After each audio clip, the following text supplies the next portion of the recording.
the national leader of the All Progressives Congress (APC), Bola Tinubu, has taken his turn at lashing out at Olusegun Obasanjo over the former president's criticism of President Muhammadu Buhari. Mr Tinubu, the co-chair of Mr Buhari's campaign for re-election, said Mr Obasanjo lacks the moral compass to criticize the current administration. The worst of Obasanjo's record, I have yet to describe. When it comes to elections, he has been a rigor without peer, Mr Tinubu said in his response Tuesday titled, Chief Obasanjo, at war against his own deeds. There is no election which occurred under Obasanjo's watch or in which he participated that did not involve cheating on his part. Even the late President Umaru Musa Yar'Adua admitted he was the beneficiary of a flawed election engineered by none other than today's vociferous complainant. For Obasanjo to lament over electoral malpractice is tantamount to the ocean complaining that a few raindrops are causing it to get wet. Mr Tinubu's attack on the former president came barely 2 days after Mr Obasanjo issued a scathing criticism of the President Buhari-led administration, accusing the president of plotting to rig the forthcoming general elections. In the 16-page letter he titled, Point for Concern and Action, Mr Obasanjo, a retired army general, said the president has failed in all aspects of governance including on the war against insurgency. Just last December, the former president hit out at media reports claiming he was neutral ahead of the general elections, insisting that he wants Mr Buhari out of office. On Tuesday, Mr Obasanjo, accompanied by another former president, Goodluck Jonathan, and Senate President Bukola Saraki, joined other members and Mr Buhari for a meeting of the Council of State. In his attack on Mr Obasanjo, Mr Tinubu strongly disagreed with the former president's claims that Mr Buhari had returned the country to the heady days of the country's maximum dictator, Sani Abacha. If this were true, the press would be constantly closed. Obasanjo would be constricted in writing such letters. Elections would not be upon us. Atiku would not be able to freely campaign and the diversity of opinion in the public space would be suppressed, said Mr Tinubu, a former Lagos state governor. For Obasanjo to utter such an outrage is that he hopes lightning strikes twice. He was ushered into office after Abacha's demise. He thinks if he can invoke Abacha's name, the same thing will happen again. Below is Mr Tinubu's letter in full. Chief Obasanjo, at war against his own deeds. It is as follows. Former President Obasanjo is many things to many people, but he is all things unto himself. His recent contribution to our political discourse wherein he alleges plots to steer the coming elections shows he benefits from an exceedingly faulty memory, is purely shameless or has a most wicked sense of humor. Perhaps all three are facets of his makeup and were equally on display in his latest prosaic display. The crux of his long tirade was the allegation that INEC is poised to cook the election results. Chief Obasanjo should not get his dander up and waste good ink for nothing. This election will be a free and open exercise of the people's right to choose their leaders. Obasanjo makes fiery allegations against this right but offers no corroborating evidence. He presents only reams of words. This is because Obasanjo is projecting onto the APC the misconduct he would wrought if still in power. Yet, the ways of Obasanjo are not those of the APC. And this difference has meant the better for Nigeria. Moreover, Chief Obasanjo should be the last to complain about election rigging. His administration was an unalloyed miscarriage of justice and of the best aspirations of the Nigerian people. We all know he was not elected in 1999. He was handed Nigeria on a silver platter, perhaps because Nigeria was so easily given that he went about treating the nation as if it was a less than precious thing. He thought it was a cheap giveaway, not a privilege to govern this nation. This man should have positioned himself to be the father of the nation. All the goodwill that could be granted a political figure was bestowed on him. The global economy was such that it fueled our growth. Everyone wanted Nigeria to succeed after emerging from years of noxious military rule. Despite the flawed exercise that rendered him president, we all bit our tongues in hope that he would say and do the right things that would move Nigeria forward. Instead of being a unifying figure as commander-in-chief, he lowered himself to being a divisive, vindictive conniver. There was no table which he neared that he did not upset and overturn. There was no one who came into his company for any period of time with whom he did not fall out if he expresses a thought contrary to one of his. He tried to convert our young democracy into a one-party state. His PDP boasted that they would rule for 60 uninterrupted years. Never did they boast that they would govern us well during even 1 year of the 60. He could have placed the economy on the path to durable growth and shared prosperity through diversification, industrialization and creation of a social safety net for the poor. Instead, he handed the economy over to a tight group of cronies, turning what should be a modern economy into a version of the mammoth trading companies that dominated the 17th and 18th century. The Transcorp conglomerate was intended to be a throwback to monopolistic enterprises such as the East Indian Company, wherein a select handful would control the national economy's strategic heights. We hoped that Obasanjo would personify statesmanship, thus showing the way to a more benign political culture. Instead, he bickered and feuded with his vice president and mostly anyone who dared remind him that he was human and thus infallible. Given the vast margin between the good he could have achieved and the nebulous feats that comprise his true record, Chief Obasanjo is the person most responsible for the flaws in the Nigerian political economy since 1999. His ego is as expansive as the firmament, but his good deeds would fit into a modest sachet with ample room to spare. The worst of Obasanjo's record, I have yet to describe. When it comes to elections, he has been a rigor without peer. There is no election which occurred under Obasanjo's watch or in which he participated that did not involve cheating on his part. Even the late President Umaru Musa Yar'Adua admitted he was the beneficiary of a flawed election engineered by none other than today's vociferous complainant. For Obasanjo to lament over electoral malpractice is tantamount to the ocean complaining that a few raindrops are causing it to get wet. In his writing, Obasanjo alleges the Osun election indicates rigging will take place in the coming contests.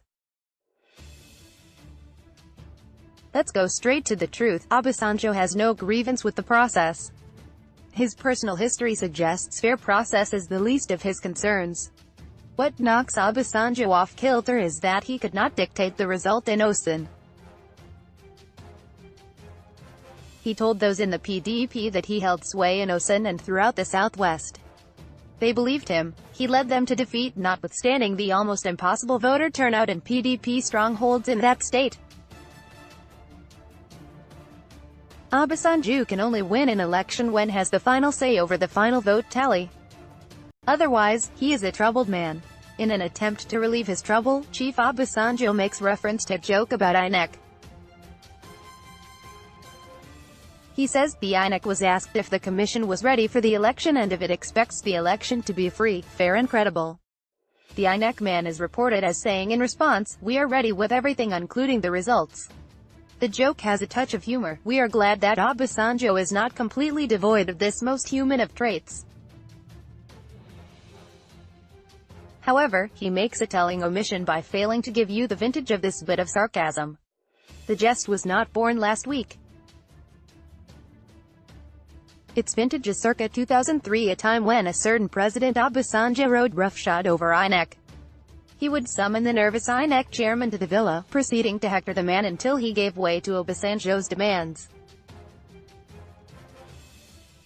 At Obasanjo's urging, INEC improperly published fake election results on the gubernatorial race in Lagos. Not until a public outcry did INEC back away from rigging Lagos. A similar attempt was made in Lagos in 2007. In essence, for Obasanjo to laugh at this joke means he has belatedly developed the ability to laugh at himself. If Obasanjo was so committed to free elections, how could he countenance Atiku's recent boast of single-handedly rigging elections in the Southwest? Atiku claimed that he took all states for the PDP but left Lagos alone due to some misguided affinity for me.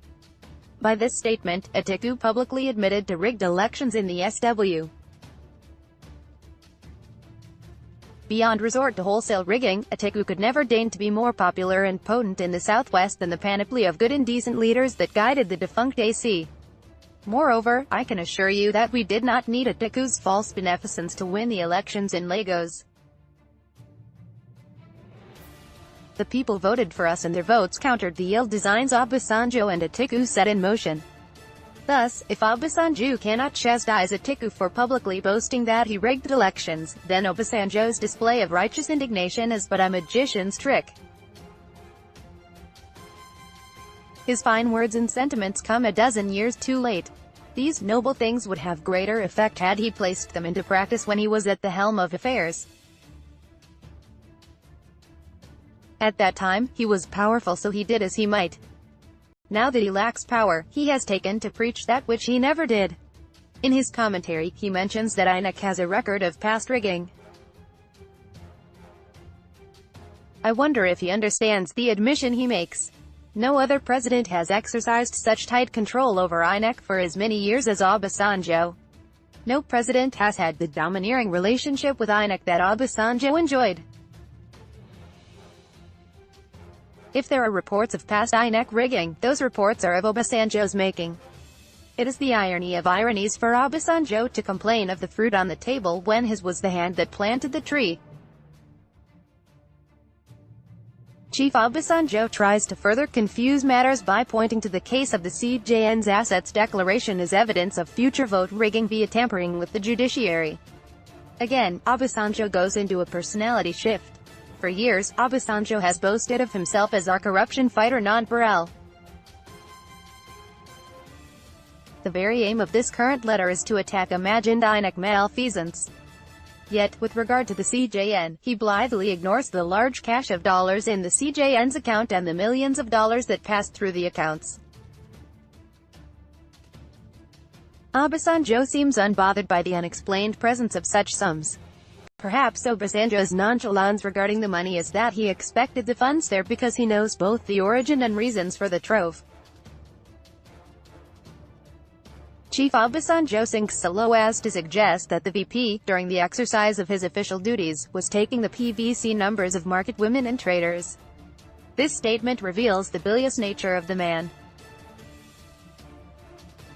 Obasanjo even quotes the notorious Bo Georgian claiming that the VP was gutting our collective treasury by giving loans of N$10,000 to market women under the administration's empowerment programs. What? Giving money to poor people to enhance their lives and escape the maw of poverty is, by PDP metrics, gutting the collective treasury. If helping the poor is gutting the treasury, Atiku's privatizing large chunks of the economy into his own pocket must have been seen by the PDP as a vital public service. Jonathan and his petroleum ministers siphoning government coffers of several $billion to enrich the already rich must have been viewed by the PDP as the epitome of a social safety net. Obasanjo's and the PDP's disdain for the common person could not be clearer. Obasanjo should be ashamed to even raise this issue.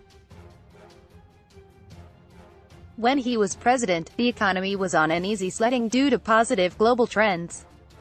Obasanjo did not raise a finger to do anything for the poor. He and Atiku were champions of trickle-down economics. If anything good trickled down to the poor, it was by accident. Obasanjo left the poor unattended because he cared nothing for them. Poverty increased under his cold indifference. Not one meaningful social program was established during his watch. The banking and pension deregulation he brought were geared to profit the wealthy CEOs and managers of these financial entities. The malpractices attendant to these deregulation fiascos extinguished the savings of millions of Nigerians. In reliance on these artifices of Obasanjo and his ilk, many Nigerians were thrust down the lower rungs of the poverty they so desperately sought to avoid. Obasanjo's allies gobbled the savings of the poor and still feast on them to this day. Chief Obasanjo is one of the last people to preach to anyone about using public funds to care for the poor. He had the gall to fret that funds should not be given to the urban poor because they are not poor enough. But his grouse does not show any defect in the administration's program. His complaint shows the defect in Obasanjo's humanity or lack of it. To complain that some people are not poor enough for his liking is to reveal that seeing human suffering does not motivate him to cure it. He would rather the people suffer it the more. Your unease and distress becomes his entertainment, or at least evidence he is superior to the common man. Watching a laborer struggle against penury is no more than a spectator sport for Obasanjo. The most fantastic of all his claims is that this administration has returned Nigeria to the days of Abacha. If this were true, the press would be constantly closed. Obasanjo would be